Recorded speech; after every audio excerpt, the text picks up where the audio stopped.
Introduction to C.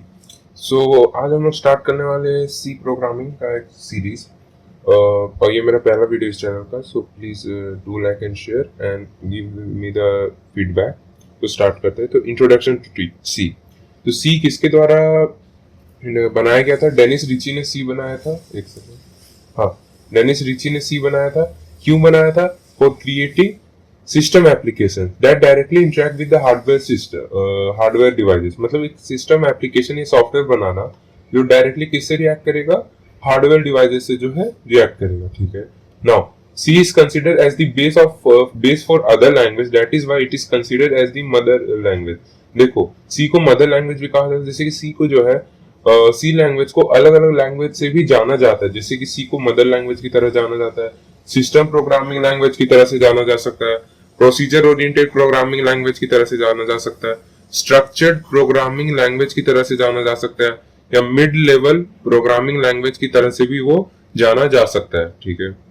Now अब हम लोग ये पढ़ेंगे कि सी जो अलग अलग लैंग्वेज से जाना जाता है, तो क्यों जाना जाता है, उसका बेसिक रीजंस क्या क्या है, तो उसके बारे में भी हम लोग पढ़ने वाले हैं।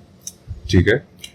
सी एज अ मदर लैंग्वेज। तो C is considered as the mother language because most of the compilers, JVMs, kernels are written in C language, and most of the programming language follows C syntax. For example, C++।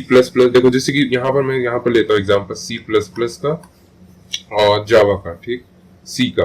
तो देखो, इन दोनों का syntax same होता है, सिर्फ कुछ ही difference जो होता है। जैसे कि यहाँ पर हम लोग लिखते हैं printf, यहाँ पर होता है cout, यहाँ पर होता है scanf, यहाँ पर होता है सीन। मतलब एक स्लाइटली डिफरेंस होता है, सिर्फ जो हम लोग कुछ छोटा मोटा कमांड है उसमें हम लोग का जो डिफरेंस होता है ये होता है। बाकी सब जो चीज है वो यहाँ पर जो होता है सेम होता है। ठीक है। तो जैसे कि बेसिक स्ट्रक्चर जो होता है सेम होता है। तो हम लोग को पहली बार स्ट्रक्चर समझना होता है, क्योंकि हम लोग कोड और लिखते लिखते हम लोग ये पता चल जाता है कि कहाँ सी आउट, कहाँ सीन, कहाँ प्रिंटफ, कहाँ स्कैनफ यूज करना होता है, कौन सा प्रोग्रामिंग में होता है। अब हम लोग JVM से बात करेंगे। तो JVMs होता क्या है? JVMs होता है जावा वर्चुअल मशीन। तो जावा वर्चुअल मशीन क्या है? एक सॉफ्टवेयर है दैट रन्स जावा प्रोग्राम। मतलब ये एक सॉफ्टवेयर है जो जावा प्रोग्राम को रन करता है। मतलब इसका मतलब हुआ क्या है? When we write a Java program, जब हम लोग एक जावा प्रोग्राम लिखते हैं तो पहले वो कंपाइल्ड इनटू बाइट कोड, मतलब डायरेक्टली वो कंप्यूटर या मशीन कोड में नहीं होता है कन्वर्ट, ये बाइट कोड में जो है कन्वर्ट होता है। ठीक है। दिस बाइट कोड देन, फिर ये जो बाइट कोड है वो एग्जीक्यूट बाय द JVM। और ठीक, तो ये बाइट कोड फिर JVM के द्वारा एग्जीक्यूट होता है। तो JVM क्या है? एक act as a middle layer between Java program and the computer. जैसे यहाँ पर, जैसे कि यहाँ पर ये हमने कोड लिखा, ये यहाँ पर एग्जीक्यूट हो रहा है, तो इसका जो मिडिल लेयर में वो JVM है। हम लोग ये कोड किस में लिख रहे हैं? जावा में। ठीक, तो यहाँ से ये कोड में आया JVM से ये जो है एग्जीक्यूट हो गया। ठीक है। अब कर्नल होता क्या? तो kernel is a program that act as a bridge between system software and hardware and memory and device. देखो, कर्नल जो होता है एक प्रोग्राम होता है जो ब्रिज करता है सॉफ्टवेयर में और हार्डवेयर में। इट इज द कोर मतलब main part of an operating system that controls everything in your computer। मान लो कि मैंने कोई प्रोग्राम रन किया, ठीक, एक सॉफ्टवेयर में एक प्रोग्राम रन किया। अब ठीक है, तो वो सॉफ्टवेयर हार्डवेयर को कुछ मुझे काम करवाना। फॉर एग्जांपल, मैं एक IoT डिवाइस बना रहा हूँ। IoT डिवाइस मतलब इंटरनेट ऑफ थिंग डिवाइस। तो यहाँ से मैंने कमांड दिया कि मुझे यहाँ से मुझे मेरा गीजर जो है वो स्टार्ट करना एट दिस तो यहाँ से मैंने उसको इनपुट दिया, तो वो प्रोग्राम गया, प्रोग्राम जाके जो है वहां पर रन हुआ और इस गीजर को जो है ऑन कर दिया। तो यहाँ पे ये होता है colonel. C as a system programming language। तो a system programming language is used to create a software। C language is a system programming। तो देखो, C programming language क्या होता है? एक सॉफ्टवेयर बनाने के काम आता है। सिस्टम प्रोग्रामिंग लैंग्वेज जो एक सिस्टम सॉफ्टवेयर बनाने का काम। देखो, जैसे कि क्या बनाने के काम आता है? जैसे कि हार्डवेयर का ऑपरेटिंग सिस्टम या ड्राइवर्स, जैसे Bluetooth driver, wifi driver, Bluetooth drivers या wifi driver. Kernels, for example Linux kernel जो होता है हम लोग का, लाइनेक्स जो होती है वो हम लोग का किस में है? सी में जो है लिखा गया है। Now C as a procedure language. अब सी को प्रोसीजर लैंग्वेज क्यों कहते हैं? A procedure language is known as the function, method, routine, subroutine. A procedure language specify a series of steps of the program to solve the problems. A procedural language breaks the program into functions, data structures, etc. Now अब इसको समझो.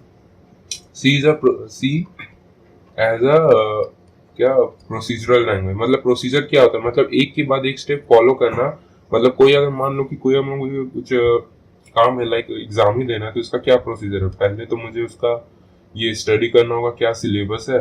इस syllabus के बाद मुझे वहाँ पर उस सिलेबस का रिसोर्सेज गैदर करना होगा, रिसोर्सेज को रीड करना होगा, फिर उसको एक्टिव लर्निंग या पैसिव लर्निंग से अपने आप को टेस्ट करना होगा, फिर मॉक टेस्ट देंगे, फिर उसके बाद जो है फाइनल टेस्ट. ये एक प्रोसीजर हो गया, स्टेप बाय स्टेप हम लोग का एक प्री डिफाइंड स्टेप्स हो गया. तो ये होता है procedure.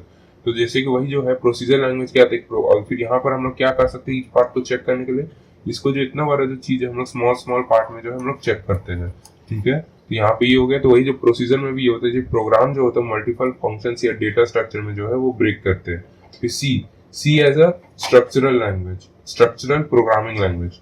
Structural programming language is subset of, मतलब जो यहाँ पर ये जो है प्रोसीजर लैंग्वेज, अगर हम लोग यूनिवर्सल सेट मान ले तो ये जो है सबसेट है. ठीक है, इसके अंदर आता है.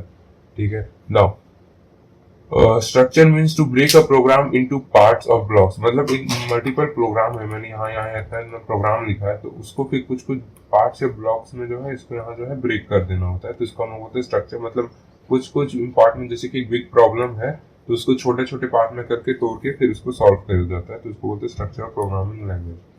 ठीक है. Now in C, we break the program into parts using function and this make the program easier to understand and modify. तो यहाँ पे ये जो है ये हो गया easier to understand and modify. Now C support the features of both low level language and high level language. देखो low level language का features क्या होता है, इसलिए इसको हम क्या बोलते हैं, mid level language बोलते हैं. C को क्यों बोलते हैं, क्योंकि जो low level language का और high level language का. तो low level language का features क्या होता है, directly memory access using pointers. तो हम लोग ये भी जानेंगे कि पॉइंटर से कैसे मेमोरी एक्सेस करता है. सी क्लोज टू हार्डवेयर, मतलब क्लोज टू हार्डवेयर मतलब जो सिस्टम के लिए सॉफ्टवेयर बनाता है तो वो भी क्लोज टू हार्डवेयर ही हो गया. फास्ट एग्जीक्यूशन, फास्ट एग्जीक्यूशन कैसे हुआ कि मतलब इस फास्ट काम करता है. Using system program like operating system या ड्राइवर्स. लिनक्स का जो कर्नल है ये बनाया, तो हम लोग आगे पढ़ चुके हैं. अब हाई लेवल फीचर्स, तो इजी सिंटेक्स होता है, यूज ऑफ फंक्शंस होता है, मशीन इंडिपेंडेंट होता है, स्ट्रक्चर्ड प्रोग्रामिंग होता है. ठीक है. A low level language is specific to one machine. देखो एक लो लेवल लैंग्वेज जो है एक ही मशीन तक स्पेसिफिक होता है, मतलब मशीन डिपेंडेंट होता है, फास्ट टू रन होता है, but it is not easy to understand. ठीक है, ये होता है. एक high level language is not specific to one machine, that is machine independent and it is easy to understand. ठीक है, मतलब ये मशीन, मतलब मुझे कोड में ज्यादा चेंजेस नहीं करने पड़ेंगे. हाई लेवल लैंग्वेज जब मैं एक मशीन से दूसरे मशीन में स्विच कर रहा होगा, लेकिन लो लेवल लैंग्वेज में मुझे एक मशीन से दूसरे मशीन में अगर मैं स्विच कर रहा होगा तो मुझे मेजर चेंजेस वहां पर करने होंगे, मतलब मेजॉरिटी नंबर ऑफ चेंजेस वहां पर जो है ज्यादा होंगे. ठीक है, तो बस यही हो गया.